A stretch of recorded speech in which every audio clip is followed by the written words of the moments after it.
Hello mga mare, marhay na aga. Bago nga ako magluto ng aming tanghalian, hinugasan ko nga muna itong mga pinagkainan namin kaninang umaga. Bumili nga si daddy ng paan ng manok at yun nga ang lulutuin ko ngayon. Natapos na nga ako dyan maghugas, sunod ko namang lilinisan itong mga paan ng manok. Adobo nga lang pala ang gagawin ko ditong luto at favorite nga to naming lahat. Pati nga si Butchog ay kumakain na nga rin ito. Naalala ko nga dati, way back 2019, panahon nga yan ng pandemic ay nagtinda nga rin ako nito. Street foods at lugaw nga ang tinda ko noon at yun nga ang nag-survive sa amin. Nag-resign nga ako noon dati sa trabaho ko at ito nga ang naging business ko. Napangalang ang ano ko noon at sa Ate Nicole pa nga. Sobrang benta nga ng ganito noon sa akin at kahit nga noon bawal lumabas ng bayan ay araw-araw talaga ako namamalengke. Kung ano-ano na nga lang ang tininda ko noon para nga lang magkaroon ng extra income. Pati nga mga damit, skincare, tuyo at mga kulay ay tininda ko na nga rin. Nauso nga rin noon yung barter system. Mga halaman nga na tanim ni mama, binarter ko nga yun ng mga snacks para naman magkaroon kami ng pagkain. Abilin talaga yung ginawa ng pandemic dahil maraming ang buhay ang binago. Marami ang nawala ng negosyo at marami din ang nagkaroon. Mabalik nga tayo dito sa niluluto ko. Nakapag-gisa na nga pala ako dyan ng luya, bawang sibuyas at nilagay ko na nga yung paan ng manok. Lagyan ko na nga rin pala yan ng paminta, laurel at saka tubig. Medyo malambot na nga yung paan ng manok. Naglagay na nga rin ako dyan ng toyo at saka asukal. Hiwan na nga rin ako nitong maliliit na sili dahil lalagyan ko nga yung para sa amin ni daddy. Limutan ko nga maglagay dyan ng Knorr cubes chicken at nahuli na nga nung nilagyan ko. Bago ko nga ilagay yung sili, nag-separate nga ako ng di maanghang para sa mga bata.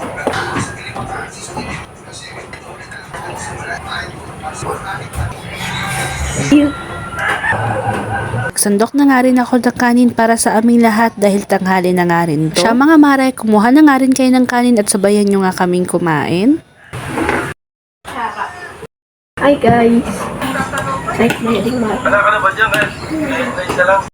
Hi guys! Hi fans!